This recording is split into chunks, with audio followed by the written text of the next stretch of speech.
السلام عليكم، كي دايرين؟ لاباس عليكم؟ نتمنى تكونوا بخير وعلى خير.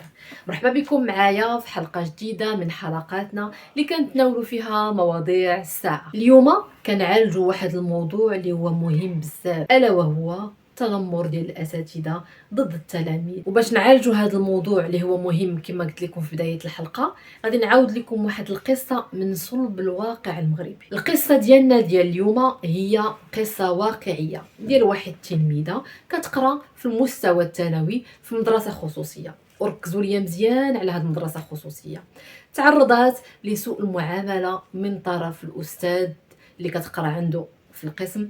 هذا سوء المعامله ترتب عليها شنو نقول لكم، ما لقيتش صراحه المصطلح اللي غادي نقول لكم.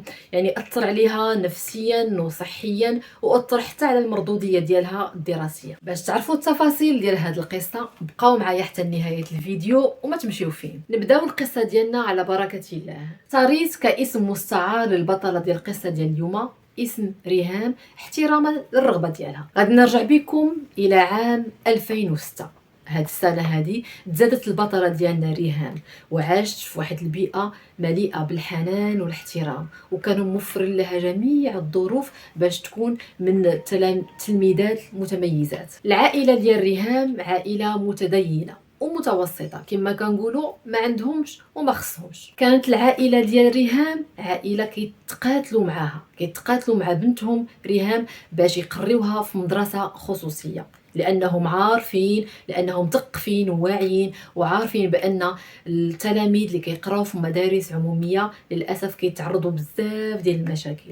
هذا هو الواقع ديالنا للاسف اللي ما نقدروش ننكروه. البطله ديالنا ريهام قرات التعليم الاولي في الروض ديال امها اللي كانت حريصه باش تعطيها جميع المقومات باش تكون من المتفوقات في المسار الدراسي ديالها. وبالفعل داكشي اللي كانت البطله ديالنا ريهام من المتفوقات في المستوى الابتدائي والاعدادي، وكانت يعني كانت البطله ريهام ديما كتحصل على شواهد تقديريه بسبب النقط المرتفعه اللي كانت كتجيب او كتجي هي الاولى على صعيد يعني المؤسسه. محبوبه عند جميع الاصدقاء والصديقات اللي كيقراو معاها في المدرسه وعند جميع الاساتذه. وبحكم المدرسه اللي كانت كتقرا فيها ما كانش فيها المستوى الثانوي، كان خاصها انها تنتقل الى مدرسه اخرى. وكما كتعرفوا بان التلاميذ كيولفوا بعضياتهم في القرايه، اختاروا جميع القسم اللي كتقرا فيه البطله ريهام انهم يمشوا مجموعين لاقرب مؤسسه ثانويه خاصه اللي قريبه لهم الدار ديالهم. اللي انتقلت ريهام هي وصحابتها للمؤسسه الثانويه الخصوصيه. تما لقاو بزاف ديال المشاكل، لقاو بزاف ديال التلاميذ اللي هما متمردين، ما باغيينش يقراو، باغيين يعيشوا فقط المراهقه ديالهم. ولكن البطله ديالنا ريهام وكانت جرى معها صحاباتها قدروا انهم يقراو مزيان ويديروا خطه في دماغهم بانهم ضروري خصهم يحصلوا على نتيجه مرضيه في نهايه ديال العام. وبالفعل هادشي اللي وقع. خداو النتائج ديالهم وكانوا فرحانين بها بزاف بزاف، ودوزوا العطله الصيفيه ديالهم. ومن بعد جاء الموسم الدراسي اللي كان هو سنه مهمه بزاف، هي الاولى بكالوريا. الشهرين الاولى من العام التلاميذ ما كانوا كيقراو حتى شي حاجه، يعني لقاو ديك المدرسه الخصوصيه زاد ظهورات اكثر واكثر. التلاميذ زادوا تمرضوا اكثر واكثر، الاداره فيها مشاكل كثيره ما بين الناس اللي خدامين فيها، وما بقاوش كيخلصوا الاساتذه. وبطبيعه الحال الاستاذ لما كيتخلص ما بقاش كيجيو يعطيو الدروس للتلاميذ. بطبيعه الحال البطله ديال القصه ديالنا ريهام يعني شافت هادشي ما مسلكهاش، حيت هي كما قلت لكم في بدايه القصه يعني معروفه اللي بنت اللي مربيه وواعيه ومثقفه وكتفكر لبعيد، وشافت هادشي ما غادي يوصلها حتى شي حاجه. نهار كتمشي لدارهم كتبكي على امها وباها وكتشكي لهم، كتقول لهم والو، هاد المدرسه هي اللي ما نبقاش فيها، اذا ما كيقرونا حتى شي حاجه، والتلاميذ اللي كاينين ما كيحترموا لا استاذ لا اداره لا حتى شي حاجه، ولا بقيت في هذه المدرسه هذه ما غندير حتى شي حاجه في حياتي. الام ديالها والاب ديالها من شافوها بنتهم، من شافوا البطله ريهام كل مره كتجي كتبكي وكتشكي عليهم، صافي ديك الساعه اقتنعوا بان بنتهم غير مرتاحه في هذه المدرسه هذه، وفكروا بداو كيقلبوا كيفاش غادي يخرجوها وسط العام، وكيفاش غادي يديروا لها انتقال، وكيفاش غادي يلقاو ليها شي مؤسسه اللي غتقرا فيها مزيان وتكون فيها المستوى المسار ديالها الدراسي. الوالده ديال البطله ديالنا ريهام سولات وعاود سولات وما خلات حتى شي واحد اللي لقاتو كتسول على شي مؤسسه اللي تكون مزيانه للبنت ديالها، اللي تكون مرتاحه فيها وتقرا فيها بنتها، لانها كانت معقوله وباغا توصل. خلاتها واحد المؤسسه اللي هي كبيره، اللي هي اللي متواجده في المنطقه اللي كتسكن فيها البطله ديالنا ريهام. واخا يعني انها دات لها انتقال وسط العام، لقات مشكل كبير بانهم زادوا عليها الثمن بزاف، ولكن واخا هكاك قبلات انها تضحي بديك المبلغ الكبير اللي طلبوا ليها في سبيل ان بنتها تقرا مزيان وتكون مرتاحه. لكن كيف ما كنقولوا البيوت اسرار، حتى المؤسسات الخصوصيه عندها اسرار. وحيت البطله ديالنا ريهام كانت محبوبه من عند صحاباتها، يعني من انتقلت ديك المؤسسه تبعوها 4 ديال صحاباتها. لكن بقاو التلاميذ الاخرين في ديك المؤسسه، تلاميذ اللي باغيين يعيشوا الحياه ديالهم وباغيين يعيشوا المراهقه ديالهم كما كنقولوا، عايشين في ديك المدرسه، ما كاين اللي كيهضر معاهم، اللي كيسول فيهم، اللي كيقريهم حتى شي حاجه، بحال اللي عايشين في اوتيل 5 ايطوال. البطله ديالنا ريهام عند بالها من تحولات لهذه المؤسسه صافي راه لقات يعني المسلك ولقات الطريق اللي غتمشي فيها، ولكن ما عارفاش مسكينه شنو مخبي ليها الاقدار. دخلت ريهام المؤسسه وهي متخوفه، هي وصحاباتها ما عارفين شنو كيتسناهم،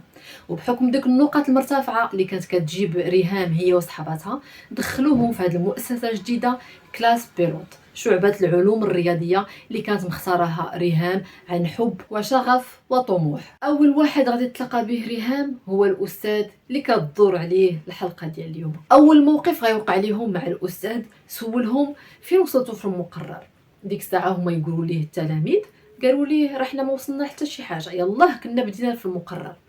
ويجاوبهم الأستاذ بواحد الطريقة همجية لا أخلاقية استهزائية، وقال لهم أنا ما عندي ما ندير لكم، راه هادشي محاش غادي توصلوا لنهاية المقرر. ريهام وصحاباتها تصدموا بزاف من ردة الفعل ديال الأستاذ، ولكن ديك الساعة ما بقى قدامهم إلا أنهم يتقبلوا الواقع ودخلوا للقسم وبداو كيعرفوا في راسهم. تسد باب القسم بحال اللي بدات قصة جديدة. دخلوا عند واحد الأستاذ كيقري مادة أخرى وعجبهم الحال، واخا هما بقاو مصدومين من ردة فعل الأستاذ الأول، ولكن تقبلوا الوضع وكانوا فرحانين. يكفي أنهم بقاو كيبردوا راسهم أنهم لقاو جو للناس اللي باغيين يقراو، تلاميذ اللي هما يعني باغيين يوصلوا.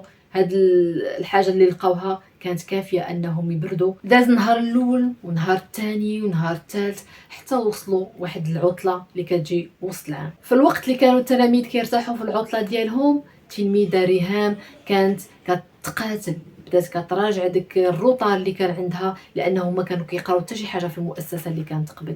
بدات كتقاتل وبانها ما بغاش تضيع الفلوس اللي حاطين عليها والديها، حست بمسؤوليه كبيره كبيره. من بعد العطله كان الامتحان، اول امتحان ديال ريهام جابت فيه 20/20، وما نعاودش لكم من الستريس اللي عاشت والتقاتلات في التحضير لهذا الامتحان، حيت كانت هذه هي النقطه اللي مولفاها دائما من بدايه المسار ديالها الدراسي. البطله ديالنا ريهام جابت في هذا الامتحان 20/20 بفضل المجهودات الكبيره اللي كانت كدير، كانت كتبريباري صباح وعشيه وليل. وديك الاستاذ ملي جا يعطيها الورقه ديال الامتحان اللي جابت فيها 20/20، تسطروا مزيان 20/20، حيت كانت هذه النقطه هي اللي متعوده كتجيبها دائما في بدايه المسار ديالها الدراسي. عطاها الاستاذ اللي دوزت عنده الامتحان وشافها جابت 20/20، ما قال لها حتى شي حاجه، لا تبارك الله عليك، لا كي درتي لهذا المجهود، بحكم انه منين جاو دخلوا عنده قال لهم انا ما يمكن لياش نراجع لكم داكشي اللي داز، هادشي كله مكتسبات. الاستاذ عطى الريهام ديك الورقه، ومنين الريهام بقات كتشوف فيها يعني فرحانه بديك النقطه اللي جابت، قال لها الاستاذ وطلقي عطيني ديك الورقه، واش باغا تاكليها؟ يعني بهذا الاسلوب. وكان هذا الامتحان هو اخر امتحان غتجيب فيه البطله ريهام هذه النقطه الكامله، حيت معمرها ما غادي تستافد شي حاجه اللي هي مهمه من عند هذا الاستاذ. وهنا غادي تعيش ريهام هي وصحاباتها واحد الروتين يومي، حيت غادي يقراو عند هذا الاستاذ يوميا بحكم ان هذه الماده مهمه في الشعبه ديالهم. وكان كيعاملهم الاستاذ بكل ما تحمله الكلمه من حقاره واستهزاء، وكان كيهينهم بزاف قدام الزملاء ديالهم. هاد الزملاء اللي معمرهم ما كانوا متفهمين، معمرهم وديما كانوا كيحسوهم بانهم راه اقل منهم. دابا غادي نقربكم مزيان من التعامل ديال هذا الاستاذ اللي كان كيتعامل به مع ريهام وصحاباتها. كان الاستاذ ديما كيفكر ريهام وصحاباتها بالمستوى اللي كانوا كيقراو فيه والبيئه ديال ديك المؤسسه اللي كانوا كيقراو فيها قبل ما يجيو عنده. هاد العباره كان كيقولها لهم يوميا: راني عارفكم منين جايين، راني عارفكم منين جايين. كان ديما كيدير الفرزيات ما بين ريهام وصحاباتها والتلاميذ اللي كانوا عندهم من قبل. كان كيتحكم في النقاط، كيزيد وينقص اللي ما بغا. وكان ديما ريهام وصحاباتها ديما كيحط لهم اقل نقطه، وكان كيعطي نقطه مرتفعه للتلاميذ الاخرين اللي ديجا كانوا كيقراو عنده، حيث انهم كيديروا عنده الدعم. كان حاس براسو وعند بالو هو احسن استاذ، مع العلم انه ما كان كيعطيهم حتى شي معلومه. كان الاستاذ كيلقي الدرس بطريقه نمطيه وممنوع ويا ويلو شي حد يسولو، لان اي واحد غادي يسولو الاستاذ غادي يقلل من قيمته قدام الزملاء ديالو، وغادي يقلب الموضوع وغادي يولي يهضر في شي حوايج لا علاقه لهم بالدرس. الاستاذ هي كيدخل من القسم كيمشي نيشان مقصد ريهام وصحاباتها وكيقلب لهم المكتوبه ديالهم درس بدرس. الا كانت شي وحده ما كاتباش شي حاجه، يا ويل هذيك النهار كيندمها، كيقلب لهم غير هما، اما باقي القسم حتى شي حد ما كيقلب ليه شي حاجه. وعماله ديال هذا الاستاذ شنقول لكم، اثرت في ريهام بزاف هي وصحاباتها، اثرت لهم على الصحه النفسيه والجسديه، وحتى ديورهم تا هما تاثروا بهذا المشكل ديال ولادهم مع هذا الاستاذ، واثر لهم حتى على المردوديه في المواد الاخرى اللي كانت مهمه وعندهم فيها الجهوي. البطله ديالنا ريهام عاشت واحد المعاناه اللي هي كبيره كبيره بزاف. كتمشي كتخرج من المدرسه كتبكي، كتمشي لدارهم كتبكي، امها كتشوف فيها ما قدرت دير لها حتى شي حاجه، كتقول ربما غير مرحله وغادي تدوز. كتفيق ريهام مع 7 ديال الصباح، وانتم عارفين يعني بدايه ديال الموسم الدراسي كانت 7 كتجي في الظلام، كتفيق في ديك البرد وكتمشي يعني في عود ما تمشي فرحانه للمدرسه وتكون نشيطه كيف ما مولفه دائما. كانت كتمشي كتبكي وكتقول اليوم غادي ندخل عندك الاستاذ، واليوم غادي نتعرض للتنمر، واليوم غادي يقول لي شي حوايج اللي ما كاينش فيا، اليوم غادي يهيني قدام الزملاء ديالي. بقات البطله ديالنا ريهام كتبكي في صمت، ما كتبينش بزاف الام ديالها والاب ديالها. يعني حاولت انها تقول ربما هذه هي الفتره وغادي ندوز، وكتقول والدي حاطين عليا هذا المبلغ باش نعطيهم واحد النقطه اللي هي زوينه اللي تفرحهم. واخا كل مره كتخرج من عندك الاستاذ كتقول صافي ما نعاودش نرجع عنده، ولكن كتشوف ما عندها ما دير. هي في واحد العام اللي هو مهم، خاصها تقرا باش تحسن المستوى الدراسي ديالها وتعرف المستقبل ديالها شنو غدير فيه. نزيدكم الاستاذ ما كانش كيعيط لهم بسمياتهم، كان كيعيطهم هي الضبوعه، وكترشق ليه شي نهار يخرجهم من الحصه ما يحضروش كاع اصلا ديك الدرس اللي اصلا هو ما كيشرح فيه حتى حاجه، وكان كيعايرهم بشي القاب اخرين ما نقدرش نقولهم لكم احتراما لكم. في التصحيح ديال الامتحان كيمشي هذا الاستاذ للوراقي ديال ريهام وصحاباتها وكيبقى يضحك على الاجوبه ديالهم، وكما كيزهق حتى شي سؤال وكيبقى يضحك ويا ويلو شي حد اللي يعطي شي ملاحظه. ونزيدكم كثار من هذا الشيء، الا تلاقى صدفه مع ريهام وصحاباتها ولقاهم كيضحكوا بنات ما بيناتهم،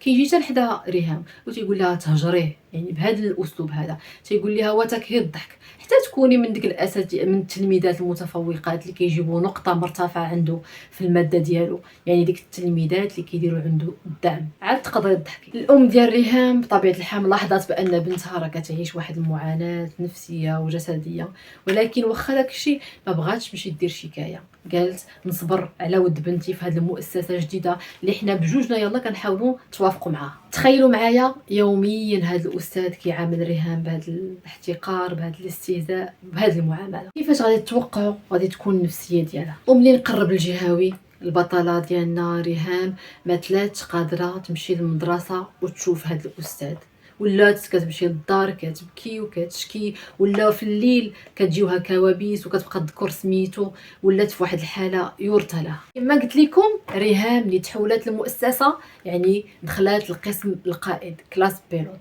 وكانت من المتفوقات في المواد الادبيه، يعني واخا كانوا معاها غير النواب. ولكن منين قرب الجهوي بحكم ديك المعامله وديك التنمر ديال ديك الاستاذ، منين قرب الجهوي لقات بان القدرات ديالها الحفظيه كلها مشات ليها، ما طلعت قادره تدخل حتى شي معلومه لدماغها. ونفس الشيء كان واقع لصحابات ريهام. منين تبلوكات البطله ديالنا ريهام، امها شافت بان راه مشكل كبير. ديك الساعه اول حاجه دارتها مشات بنتها عن طبيب نفساني باش تعتق، باقي شي حاجه ما تعتق وتكمل هاد السنة الدراسية ديال ريهام داتها لواحد الطبيبة نفسية وبقات كدير معاها سوايع متقاربين لأنه قريب الجهوي، يعني بدا العد التنازلي. الطبيبة النفسية ملي شافت الحالة المزرية ديال ريهام هي براسها تفاجأت وكتقول هاد التلميذة باينة فيها مجدة وقريب ليها الامتحان وما قادرة تحفظ حتى شي حاجة. هادشي اللي خلاها تبدا تعطيها منومات، يعني مهدئات، يعني باش تقدر تنعس ريهام، ومنشطات في النهار باش تقدر تحفظ. بفضل الله وبفضل هاد الطبيبة النفسية الله يجازيها بخير قدرات ريهام تجاوز هاد المحنة العصيبة، وتدارك الموقف وتحفظ وترجع لعقلها وتثبت. والله العظيم منين ريهام كتعاود لي هاد القصة الا بكات وبكاتني وبرشات لي لحمي وقالت لي حاجه وحيده، ما نبغي حتى شي واحد يعيش هاد المحنه اللي انا عشتها هاد العام. يا نصحات الام وقالت لها ضروري خاصك ديري شكايه بهذا الاستاذ، حيت هاد الحاله اللي كانت فيها ريهام راهي ربي اللي جا من جهتها. يعني كان ممكن ريهام بالتاثير ديال هذا الاستاذ والتنمر ديالو كان ممكن انها دير شي حاجه خايبه في راسها، ولا تمشي تنحرف، ولا مهم اي حاجه ممكن ديرها اي مراهقه كتعيش التنمر والاستهزاء. الاب ديال ريهام والام ديالها ملي شافوا بنتهم في هذه الحاله فما فكروش انهم يديروا شكايه ولا يمشيو يدابزوا مع المؤسسه. اول حاجه يفكروا فيها هما انهم كيفاش غادي ينقذوا بنتهم. الام ديال ريهام مشات لاداره المؤسسه وشكات بالاستاذ اللي كتقرا عنده ريهام.